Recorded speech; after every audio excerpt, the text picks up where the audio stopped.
सोना नाम की लड़की एक कंपनी में काम किया करती थी। सोना अपनी सहेली चेतना के साथ रहा करती थी। सोना सैटरडे संडे आता तो शॉपिंग करने चली जाती थी। एक दिन सोना और चेतना घर का सामान खरीदने के लिए मॉल में चली जाती है। तभी वहाँ सोना चेतना से, चेतना, आज तो मैं बहुत सारी खाने की चीज़ें खरीदूंगी। वैसे भी तुझे खाने के सिवा और क्या सूझता है? मैं मेरा लूंगी, तू तेरा ले लेना। हाँ चलेगा, अब चलो। ऐसा कहकर दोनों मॉल में चली जाती है। वहाँ जाकर खाने की चीज़ें खरीदने लगती है। तभी सोना की नज़र बिस्किट पर पड़ती है। वो ढेर सारे बिस्किट्स ले लेती है। उसे देख एक लड़की उसके पास आती है और सोना से, मैडम आप इधर आइए ना, ये देखिए मैगी ने नया ब्रांड लॉन्च किया है, आप टेस्ट करके देखिए। मुझे मैगी पसंद नहीं है। मैडम आप मैगी एक बार टेस्ट करके देखिए, एकदम फ्री है, पसंद आई तो आप ले सकती है। ठीक है, मैं टेस्ट करके देखती हूँ। ऐसा कहकर सोना मैगी टेस्ट करके देखती है। मैगी इतनी टेस्टी होती है कि उसे और खाने की इच्छा होती है। ये देख सेल्स गर्ल सोना से, मैडम आपको कितने पैकेट चाहिए? मुझे 4 पैकेट मैगी दे दो। आपकी मैगी बहुत ही स्वादिष्ट है। Thank you madam. सोना अब शॉपिंग करके घर आ जाती है। उसे तेज भूख लगने के कारण सोना सोचती है, मुझे कितनी भूख लगी है और घर में खाना भी बनाया हुआ नहीं है। अगर मैं खाना बनाऊंगी तो बहुत देर हो जाएगी। क्यों ना मैं 2 मिनट में मैगी बना लूं? ऐसा सोचकर सोना मैगी का पैकेट निकाल कर देखती है और मैगी बनाने लगती है। उसके आगे मैगी का पैकेट पड़ा हुआ देख सोना कच्ची मैगी मुंह में डाल लेती है। उसे खाकर देखने के बाद उसे उसका स्वाद बहुत पसंद आया। सोना ने थोड़ी कच्ची मैगी खा ली और बाद में पकी हुई मैगी भी खा ली। सोना अब खुद के काम करने चली जाती है। पेट भरने की वजह से सोना थोड़ा आराम करने चली जाती है। अब सोना जब भी ऑफिस के लिए चली जाती थी तभी वो कच्ची मैगी खाकर जाया करती थी। उसे मैगी अब बहुत पसंद आने लगी थी। तभी एक दिन सोना के माता पिता ने सोना की शादी तय कर दी। सोना की माँ रेवती सोना से, सोना बेटी कैसी हो? माँ, मैं अच्छी हूँ, तुम कैसी हो? मैं भी अच्छी हूँ। तुम्हारे पापा ने तुम्हारे लिए एक अच्छा रिश्ता देखा है, लड़का बहुत ही होनहार है, हम चाहते हैं कि तुम शादी कर लो। माँ, इतनी जल्दी क्या है? बेटी अच्छे रिश्ते बार बार नहीं आते। ठीक है माँ, आप दोनों ने देखा है तो ठीक ही होगा। मैं शादी करने के लिए तैयार हूँ। सच में? हाँ माँ, अब मैं फोन रखती हूँ, मुझे काम करना है। हाँ। ऐसा कहकर सोना फोन रख देती है और ऑफिस चली जाती है। कुछ दिनों बाद सोना की शादी सोहम नाम की लड़की के साथ हो जाती है। सोना बहुत खुश थी। वो अब ससुराल में बहुत अच्छी तरह से रहने लगी थी। वो ससुराल के सारे काम बहुत अच्छी तरह से किया करती थी। एक दिन सोना की सास राधा, बहू बहू, मुझे जरा चाय तो लाना। हाँ माँ जी, अभी लाई। ऐसा कहकर सोना राधा को चाय देकर आती है। तभी सोना को बहुत तेज भूख लगती है तो सोना मैगी बनाकर खा लेती है। ऐसे ही दिन बीत रहे थे। सोना की मैगी खाने की आदत देख सभी हैरान थे। एक दिन सोना कुछ सामान खरीदने चली जाती है और अपने साथ ढेर सारी मैगी के पैकेट लेकर आती है। ये देख राधा सोना से, अरे बहू, तुम आज इतने मैगी के पैकेट लेकर आई हो, इतने कौन खाएगा? माँ जी, मुझे बहुत पसंद है मैगी, इसीलिए मैं लेकर आई हूँ। ऐसा कहकर सोना किचन में चली जाती है। राधा बड़े आश्चर्य के साथ सोना की ओर देखती है और मन ही मन बोलती है, किसी को इतनी मैगी भी पसंद आ सकती है। अब सोना ने वो मैगी के पैकेट कुछ पकाकर और कुछ कच्चे ही खा डाले। वो जब भी भूख लगती थी तो सुबह शाम मैगी ही खाया करती थी। ये देख राधा, ये बहू खाना कम खाती है और मैगी ही खाती रहती है, इसका मैं क्या करूं? ऐसा सोचकर राधा अपने काम में व्यस्त हो जाती है। अब सोना एक दिन घर के काम कर रही थी। तभी उसे एकदम से चक्कर आ गए और वो बेहोश हो गई। ये देख राधा सोना से, अरे बहू, क्या हुआ? आंखें खोलो। तभी राधा अपने बेटे सोहम को फोन लगाती है और उससे कहती है, बेटे तू जल्दी घर पर आ जा, बहू को चक्कर आ गया है, तू जल्दी आ, उसे अस्पताल में भर्ती करवाना पड़ेगा। हाँ माँ, मैं अभी निकलता हूँ। ऐसा कहकर सोहम 5 मिनट में घर आ जाता है और सोना को लेकर अस्पताल में चला जाता है। अब सोना को डॉक्टर चेक करते हैं और कुछ टेस्ट करते हैं और उसके टेस्ट के रिपोर्ट देखकर डॉक्टर सोहम को बुला लेते हैं और, डॉक्टर साहब, क्या मैं अंदर आ सकता हूँ? हाँ आइए, बैठिए। सोहम डॉक्टर के सामने बैठकर उनसे कहता है कि क्या हुआ है डॉक्टर साहब, क्या बात है? सोहम जी, क्या आप अपनी पत्नी का बिल्कुल ख्याल नहीं रखते? उसके शरीर में मैदा जमने के कारण खून की कमी हो गई है, इसलिए उनको चक्कर आ गए हैं। मगर पेट में इतना मैदा कैसे जमा हो गया? उन्होंने मैदे के पदार्थ बहुत सालों से खाए हैं, इसलिए उनके शरीर में मैदा जम गई है। उन्हें दवाइयां लिख कर देता हूँ, मगर अब उन्हें बाहर की चीजों से दूर ही रखना, नहीं तो उनकी तबीयत फिर से बिगड़ जाएगी। डॉक्टर साहब, मैं आगे से पूरा ख्याल रखूंगा। आपका बहुत बहुत धन्यवाद। जी, आप आ सकते हैं। जी। ऐसा कहकर सोहम डॉक्टर के केबिन से निकलकर सोना के पास चला जाता है। तभी राधा सोहम से, क्या कहा डॉक्टर ने? माँ, डॉक्टर ने कहा है कि इसके शरीर में खून की कमी हो गई है और इसके पेट में मैदा जम गया है।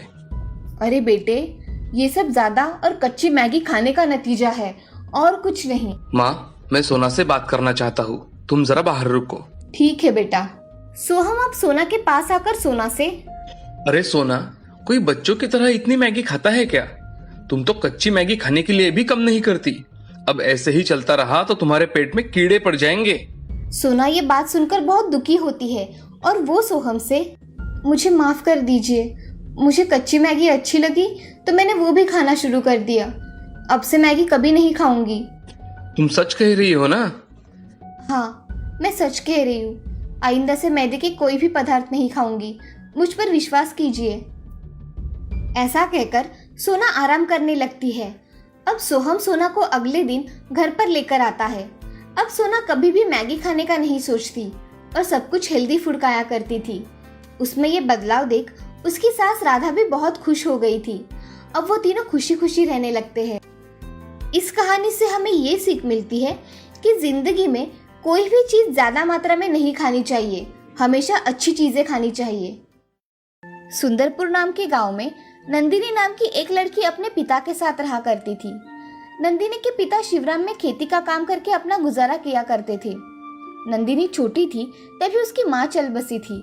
तब से शिवराम उसकी अच्छी तरह से देखभाल किया करता था। उसकी हर ख्वाहिश पूरी करने की शिवराम की इच्छा थी। एक दिन गांव में चोर घुस आए थे। वो लोगों के घरों में जाकर जेवर, पैसे आदि लूटा करते थे। एक दिन रात को चोर शिवराम के घर पर आए। वो दबे पांव अंदर आ रहे थे।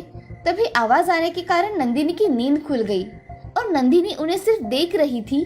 चोर घर का सामान इधर से उधर फेंक रहे थे।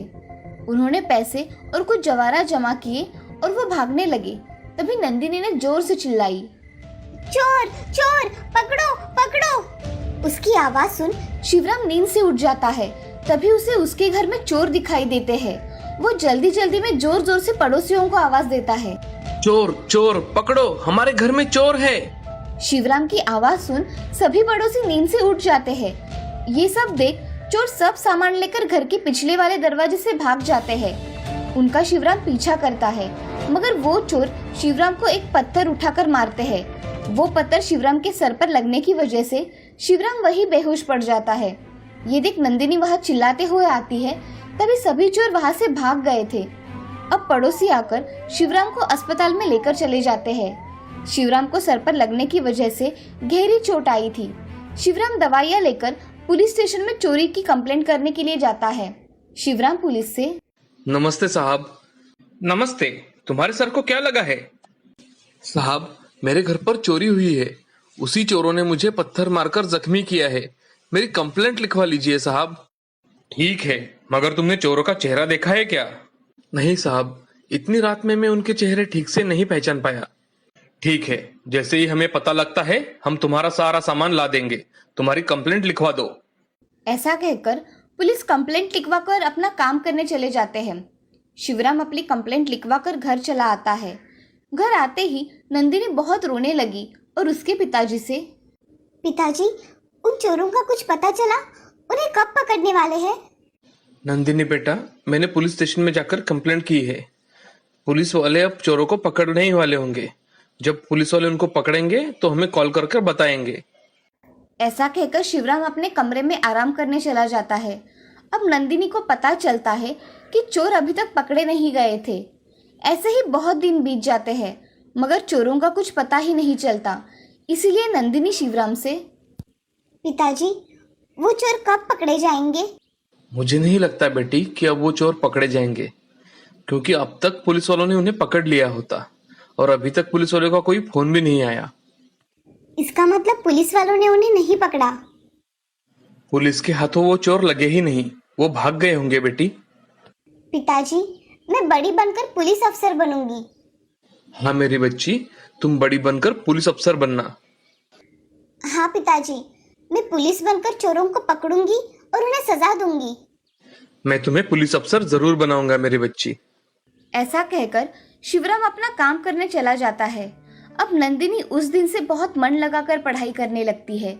उसकी पढ़ाई की लगन देख उसके पिताजी बहुत खुश हो जाते हैं, मगर घर में चोरी हो जाने के कारण जो कमाया वही खाना पड़ता था।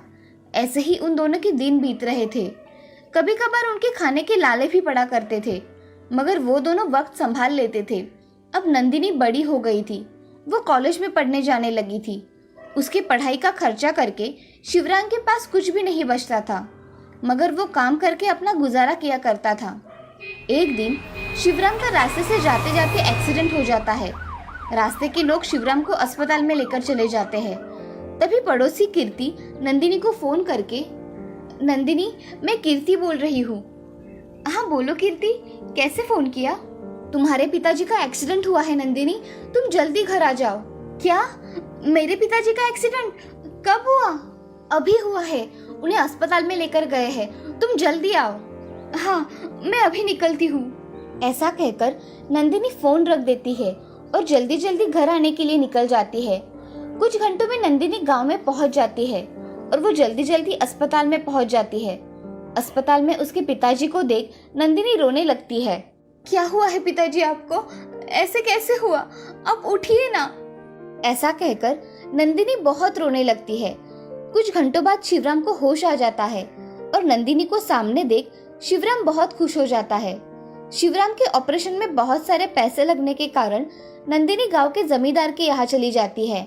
नंदिनी जमींदार से, जमींदार जी, मुझे पैसों की सख्त जरूरत है, पिताजी का ऑपरेशन करवाना है, क्या आप मेरी मदद करेंगे? कितने रुपए चाहिए तुम्हें ऑपरेशन के लिए? मुझे 50,000 रुपए चाहिए जमींदार जी, मैं आपके पैसे थोड़े थोड़े करके चुकते कर दूंगी। मैं तुम पर भरोसा करके तुम्हें पैसे दे रहा हूँ। मैं आपके पैसे जल्द ही चुका दूंगी, आपने मेरी मदद की, इसीलिए मैं आपकी जिंदगी भर ऋणी रहूंगी। नंदिनी जमींदार के पैसों से उसके पिताजी का ऑपरेशन करवाती है। अब कुछ दिनों में शिवराम ठीक होकर घर आ गया। नंदिनी अब लोगों के यहाँ काम करके पैसे कमाया करती थी। उसको काम करते देख शिवराम नंदिनी से, नंदिनी, तुम यहाँ लोगों के यहाँ काम क्यों कर रही हो?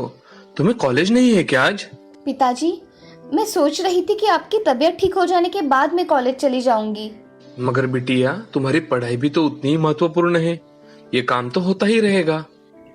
पिताजी, मैंने आपके ऑपरेशन के लिए जमींदार से कुछ पैसे कर्ज लिए थे, उन्हें चुकता करने के बाद मैं फिर से पढ़ाई करने चली जाऊंगी। उसकी बातें सुन शिवराम बड़ी सोच में डूब जाता है। तभी शिवराम नंदिनी से, नंदिनी, तुम मेरी वजह से यहाँ मत रुको, मैं वो पैसे चुकते कर दूंगा। और हाँ, तुम्हें पुलिस अफसर ही बनना है। पिताजी, थोड़े दिन बाद मैं पढ़ाई करने जाने ही वाली हूँ और मैं यहाँ रुककर भी पढ़ाई कर ही रही हूँ। ठीक है, तुमने ठान ही लिया है तो ऐसा ही होगा। ऐसा कहकर शिवराम चुप हो जाता है। अब नंदिनी लोगों के यहाँ काम करके अच्छे रुपए कमाया करती थी। कुछ दिनों बाद शिवराम ठीक हो गया, वो फिर से काम करने लगा था। ये देख नंदिनी बहुत खुश हो गई और दोनों बाप बेटी ने जमींदार का कर्जा सिर्फ 6 महीने में चुकता कर दिया। अब नंदिनी कुछ दिनों बाद फिर से पढ़ाई करने कॉलेज चली जाती है। वहाँ वो पुलिस अफसर बनने की तैयारी भी कर लेती है। अब ऐसे ही दिन बीत रहे थे। कुछ दिनों बाद नंदिनी के पेपर हो गए। नंदिनी अच्छे गुणों से पास हुई थी और उसका कॉम्पिटिटिव एग्जाम में नंदिनी प्रथम क्रमांक से पास हुई थी। ये देख शिवराम बहुत खुश हो गया था। कुछ दिनों बाद पुलिस का सिलेक्शन हुआ। उसमें मैदानी परीक्षा में नंदिनी पात्र हुई और उससे पुलिस अफसर की पोस्ट मिल गई। नंदिनी अपने पिताजी से, पिताजी, मैं आज पुलिस अफसर बन गई, मेरा सपना आज सच हो गया। बेटी, तुमने मेरा सपना आज सच कर दिया, मैं बहुत खुश हूँ तुम्हारे लिए। ऐसा कहकर शिवराम के आंखों में आंसू आ गए थे। उसकी बेटी आज पुलिस अफसर जो बनी थी, नंदिनी उस शहर की सबसे होनहार और होशियार पुलिस अफसर थी, जो हर बुरे काम रोका करती थी और गुनहगारों को सजा देती थी। शिवराम भी अपनी बेटी के साथ खुशी खुशी अपनी आगे की जिंदगी व्यतीत करने लगा था। आज शिवराम की मेहनत रंग लाई थी, उसके कष्टों का फल आज उसे मिला था। इस कहानी से हमें ये सीख मिलती है कि जिंदगी में हमेशा कठिन परिस्थिति का डटकर सामना करना चाहिए। हर बुरे समय के बाद अच्छा समय भी आता है। कठिन समय में धैर्य से काम लेना चाहिए और अथक परिश्रम करने चाहिए।